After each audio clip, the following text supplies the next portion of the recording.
দৌড়ে পালাই। এই হারামজাদা তুই দাঁড়া। মা দেখো তো কয়টা বাজে।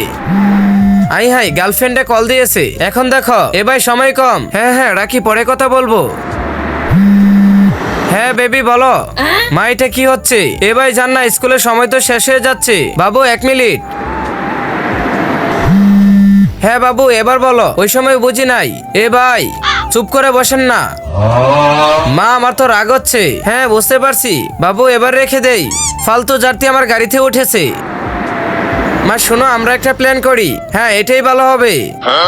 এবার বুঝবা। কিন্তু তার আগে এই ছবিটা যদি তোমার কাছে সুন্দর মনে হয় তাহলে ভিডিওতে লাইক, চ্যানেলটি সাবস্ক্রাইব করো আর তোমার পছন্দ কি কমেন্ট করে জানাও।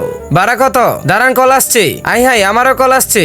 হ্যাঁ যান, আপনিও কথা বলে আসেন। এই তো সুযোগ, এইটাই আমাদের প্ল্যান করা ছিল। আই হাই ও তো কথা বলতে বলতে বাড়িতে চলে গেল। মামা এখন আমিও পালাবো। এই রাজুর বাচ্চা দাঁড়া, তুই ধরতে পারলে বুঝাইতাম। দূর, আজ সারাদিন এক টাকাও ভাড়া মারতে পারলাম না। আরে যাক ভালোই হয়েছে, গাড়িতে টাকা ফেলে গিয়েছে। ঠিক আছে মা, সাব্বাস।